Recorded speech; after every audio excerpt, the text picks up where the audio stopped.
akan membawakan materi tentang antropologi gizi. Namun sebelum kami membawakan materi kami, terlebih dahulu kami akan memperkenalkan diri kami. Perkenalkan, nama lengkap saya Udina Cincin, saya sebagai pemateri kedua dan sekaligus sebagai moderator. Selanjutnya saya persilakan teman-teman untuk memperkenalkan diri. Perkenalkan, saya Musdalifah, saya sebagai pemateri keempat. Perkenalkan, nama saya Andera Agustina Rahmat, saya sebagai pemateri kelima. Perkenalkan, saya Anwar Alexander sebagai pemateri pertama. Perkenalkan, nama saya Salsa Elin sebagai pemateri ketiga. Baik, terima kasih kepada teman-teman yang sudah memperkenalkan dirinya. Untuk tidak memperpanjang waktu, saya langsung saja kepada pemateri pertama untuk membawakan materinya. Baik, saya akan memulai dengan pengantar mengenai nutrition antropologi atau antropologi gizi. Secara sederhana, antropologi gizi adalah cabang ilmu yang menggabungkan antropologi dan ilmu gizi.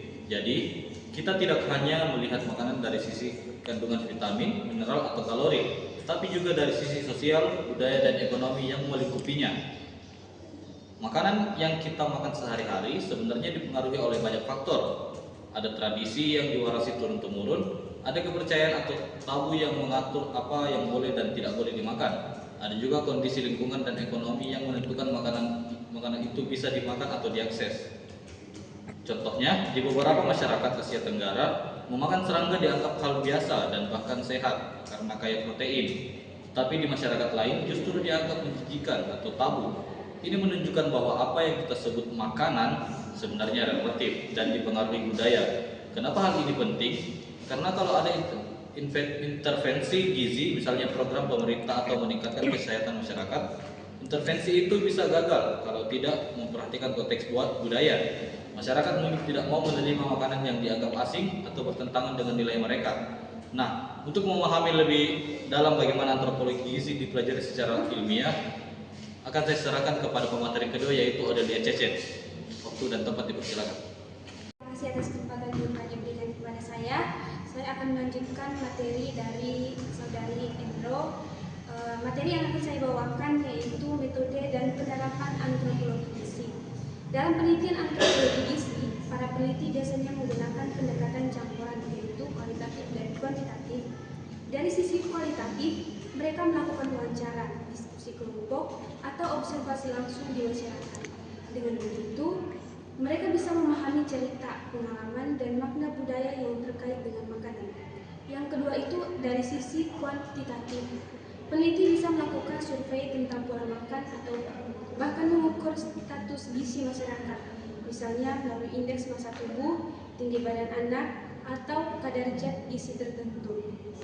Nah, kombinasi dari kedua metode ini penting secara angka bisa tahu bahwa ada masalah gizi kurang di suatu daerah. Tapi dari wawancara kita bisa tahu penyebab apakah karena faktor ekonomi, budaya, atau distribusi pangan yang tidak merata.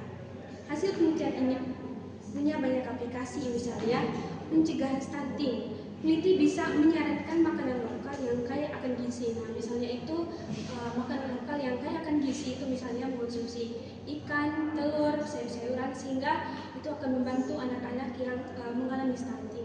Itu saja yang saya mau sampaikan. Selanjutnya saya serahkan kepada pemateri ketiga.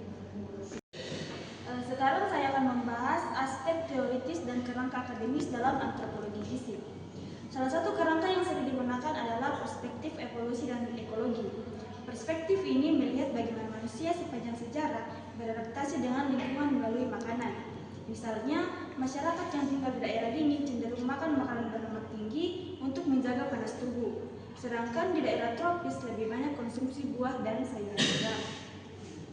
Tapi kita tidak bisa melihat dari sisi alam saja. Faktor kekuasaan sejarah kolonialisme dan globalisasi juga sangat besar pengaruhnya.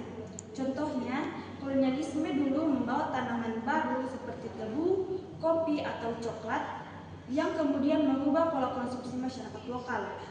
Di era modern, globalisasi juga menyebabkan makanan cepat saji mendominasi banyak negara, sehingga pola makan tradisional yang dulu lebih seimbang perlahan hilang. Ada juga kritik akademis terhadap model pembangunan yang disebut defisit model. Model ini menganggap masyarakat lokal selalu kekurangan atau tertinggal. Padahal sebenarnya mereka punya pengetahuan lokal dan kearifan dalam memilih dan mengolah makanan. makanan. Karena itu, banyak antropolog mendorong pentingnya kedaulatan pangan, yaitu hak masyarakat untuk menentukan sistem pangan mereka sendiri. Selanjutnya, saya serahkan kepada pemateri keempat yang akan menjelaskan bagaimana makanan tidak hanya soal nutrisi, tapi juga punya nilai budaya dan simbolik. Terima kasih atas kesempatan yang diberikan. Saya akan membahas materi keempat. Bagian saya akan fokus pada bagaimana makanan berhubungan dengan budaya dan makna simbolik.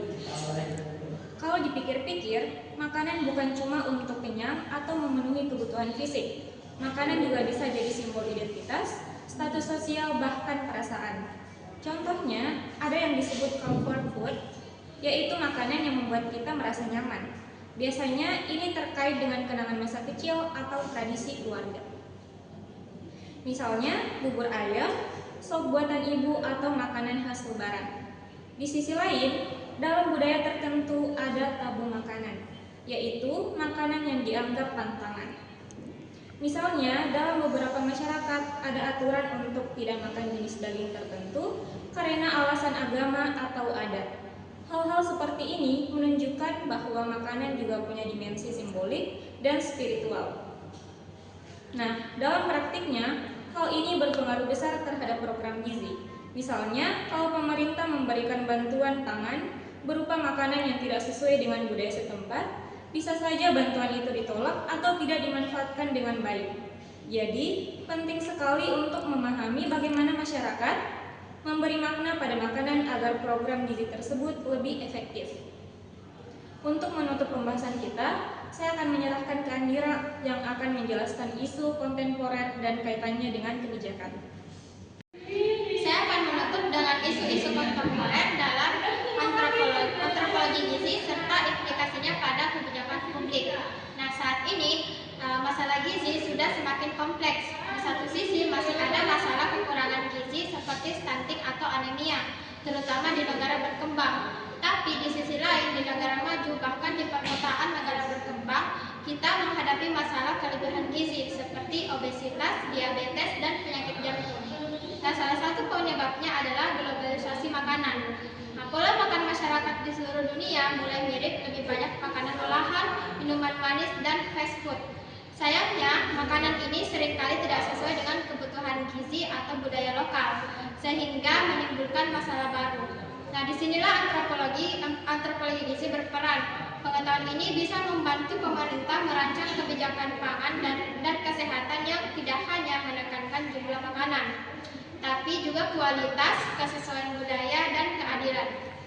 Misalnya, dalam program bantuan pangan, jangan hanya mengukur berapa kilogram beras yang dibagikan, tapi juga memastikan apakah makanan itu benar-benar bermanfaat, diterima, dan sesuai dengan kebiasaan masyarakat. Jadi dengan pendekatan seperti ini, kita bisa membangun sistem pangan yang lebih sehat, berkelanjutan, dan adil untuk semua orang. Mungkin hanya itu saja dari saya, dan pemateri terakhir, wassalamualaikum warahmatullahi wabarakatuh. Baik, terima kasih kepada teman-teman yang sudah membawakan materinya. Terima kasih untuk partisipasi dari teman-teman semua. Namun sebelum mengakhiri presentasi ini, terlebih dahulu saya akan membacakan kesimpulannya. Kesimpulannya bahwa antropologi gizi bukan hanya soal nutrisi, tapi juga soal budaya, identitas, dan keadilan sosial. Demikian pembahasan dari kelompok kami. Terima kasih, sekian dan sampai jumpa. Dadah.